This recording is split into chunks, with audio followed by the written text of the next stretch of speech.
नमस्कार दोस्तों अगर आप रेल कर्मचारी है, अगर छुट्टी का नकदीकरण आप लेना चाहते हो मतलब लीव इनकेसमेंट आप लेना चाहते हो, पूरी सर्विस काल में कितनी बार मिलता है और कितने दिनों के बाद में या महीनों के बाद में या वर्ष के बाद में हम ले सकते हैं, क्या-क्या डॉक्यूमेंट्स लगेंगे, तो पूरी जानकारी के साथ में ये वीडियो में सभी रेल कर्मचारियों के लिए बना रहा हूँ। दोस्तों इस वीडियो को आप शेयर कीजिए, लाइक कीजिए और सब्सक्राइब कीजिए, जिससे शेयर करने पर दूसरे कर्मचारियों को मदद मिलेगी। दोस्तों ये रेल बोर्ड ने नियम यहाँ पर एचआरएमएस में लागू कर दिया है। ये दिसंबर 2023 से। अब मैं यहाँ पर लीव इनकेसमेंट के बारे में पूरी जानकारी दे देता हूँ कि आपको मान लीजिए जरूरत है तो तुरंत आपको 10 दिन की छुट्टी, चाहे वो सेल छुट्टी हो चाहे वो एलएपी की छुट्टी हो, यहाँ पर आपको 10 दिन का पैसा आपकी सैलरी में मिल जाएगा। क्या क्या आपको नियम के अनुसार एप्लीकेशन एचआरएम बेस पे सबमिट करनी है मात्र 5 मिनट में। तो दोस्तों पूरी जानकारी के लिए आप बने रहे इस वीडियो में, तो आपको पूरी जानकारी में बताना चाहता हूँ। तो आपको एचआरएमएस पर आ जाना है और नीचे डैशबोर्ड के नीचे यहाँ पर लीव मैनेजमेंट में जाना है। तो लीव मैनेजमेंट में अगर आप जाते हो तो मैं पूरी डिटेल के साथ में बता देता हूँ कि यहाँ पर लीव मैनेजमेंट में अगर जाते हो तो यहाँ पर एप्लीकेशन फॉर लीव एंगेजमेंट, तो यहाँ पर हम क्लिक करेंगे। क्लिक करने के बाद में यहाँ पर इस तरह से यहाँ पर दिखाई देगा। तो यहाँ पर देख सकते हो आप, यहाँ पर पूरी डिटेल यहाँ पर मिल जाएगी और यहाँ पर हमको भरना है क्या, एप्लीकेशन फॉर लीव इनकेसमेंट का यहाँ पर हमको डिटेल यहाँ पर भरनी है। तो दोस्तों यहाँ पर आपको पूरी जानकारी के लिए यहाँ पर एलएपी बैलेंस जो आज की डेट में है यहाँ पर बताया जाएगा और कम से कम आपको 50 छुट्टी होनी चाहिए।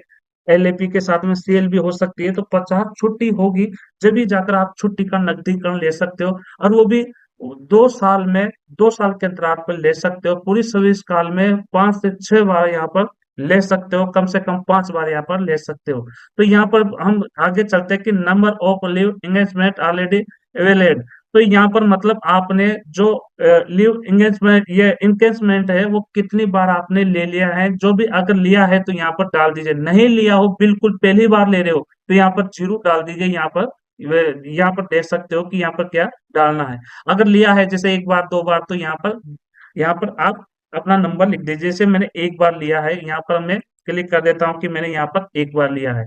उसके बाद में हम यहाँ पर नीचे चलते हैं। नीचे जाने के बाद में यहाँ पर पूरी डिटेल आ जाएगी कि आपने कौन से साल में लिया है। तो जैसे मान लीजिए आपने लिया है कि मैंने लिया, मान लीजिए ये मेरी एचआरएमएस की डिटेल पर मैं बता रहा हूँ कि 1/9/2020 से 31/8/2022 तक लिया है, मतलब 2 साल अंतराल होना चाहिए। 2 साल होने के बाद में ही आपको मिलेगा। तो यहाँ पर सेलेक्ट कर दीजिए कि मैंने कब लिया था, 1/9/2020 से 31/8/2022 के अंतराल में लिया हो कभी भी। ठीक है, उसके बाद में यहाँ पर देखो लीव इनकेसमेंट बैलेंस आप यहाँ पर 5 बार ले सकते हो। अब यहाँ पर फिर नीचे चलते हैं, पूरी डिटेल के साथ में आपको पूरी जानकारी यहाँ पर देंगे। सिर्फ 5 मिनट में यहाँ पर आप फॉर्म भर सकते हो।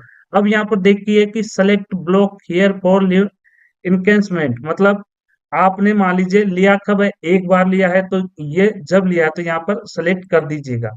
उसके बाद में आपको केवल 10 दिन की छुट्टी का ही आपको पैसा मिलेगा। तो यहाँ पर leave days to be encased, तो यहाँ पर 10 दिन का यहाँ पर मिलेगा। अब यहाँ अगर आप स्टेशन मास्टर या रनिंग स्टाफ का अगर कर्मचारी हो तो यहाँ पर क्लिक कर दीजिए। ये आपको किसी तरह का केवल आपको लिंक पास ही आपको यहाँ पर करना है। अगर आप स्टेशन मास्टर या फिर रनिंग स्टाफ नहीं है तो आपको यहाँ पर एलएपी या सेल आपको छुट्टी सेक्शन कराने के बाद में यहाँ पर ऑप्शन आएगा। ऑप्शन पे क्लिक करेंगे कि यहाँ पर मेरी छुट्टी सेक्शन हुई 10 दिन की, तो यहाँ पर सिलेक्ट पे क्लिक कर देंगे। उसके बाद में ये अपने आप आ जाएगा। जैसे मान लीजिए मैं यहाँ पर बता देता हूँ और यहाँ प्रोसेस कर देता हूँ, यहाँ पर ये देख लीजिए। यहाँ पर मैंने बताया उदाहरण के तौर पर कि यहाँ पर मेरी 10 दिन की छुट्टी यहाँ पर आ गई है। ठीक है, और इसमें पूरी डिटेल भी यहाँ पर जान सकते हो।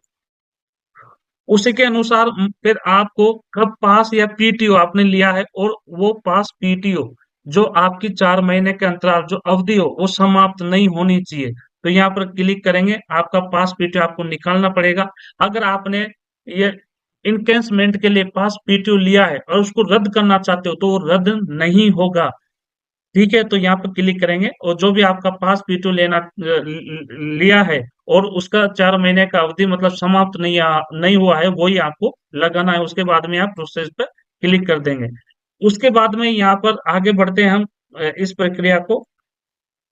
अब यहाँ पर यहाँ पर सर्टिफाइड भी आपको देना है। अब यहाँ पर बिल्कुल आपको करना है कि मैं मेरे द्वारा मतलब इनकेसमेंट में ले रहा हूँ, इसमें कोई दिक्कत नहीं है। और जो ये मैं पास या पीटू ले रहा हूँ, वो इनकेसमेंट के लिए ले रहा हूँ। अगर मैं नहीं लेना चाहता हूँ तो पास पीटीओ कैंसल नहीं होगा। तो यहाँ पर आपको क्लिक करना होगा। ये महत्वपूर्ण जानकारी है। और यहाँ पर ये इंफॉर्मेशन भी आप यहाँ पर पढ़ सकते हो, अच्छी तरह से चेक कर सकते हो। अब यहाँ पर आप के डीलिंग कलर को यहाँ पर जो आपकी डीलिंग कल रखे उसको डायरेक्ट यहाँ पर भेजना है।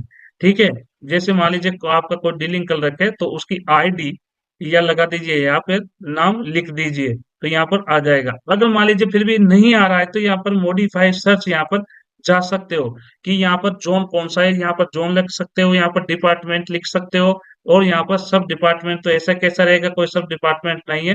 और आपका डिवीजन या यूनिट कौन सा है, तो यहाँ पर भी आप लिख सकते हो कि आप वर्कशॉप में हो या फिर कहाँ भी हो, जो भी यहाँ पर लिख सकते हो। जैसे मान लीजिए मैं भावनगर डिवीजन में हूँ, तो यहाँ पर मैंने भावनगर डिवीजन लगा दिया।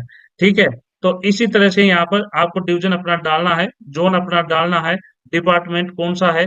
मान लीजिए कि अकाउंट में है, कॉमर्शियल में है, तो आप किस में डालोगे, जो डिपार्टमेंट है वो। तो आपका कलर किस में काम करता है, तो यहाँ पर एडमिशन जनरल में आप डाल सकते हो।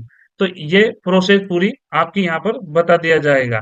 ठीक है, तो ये सच में western Bhavnagar division admission general. तो यहाँ पर आप आपका कलर का नाम यहाँ पर सबमिट कर सकते हो, लिख सकते हो।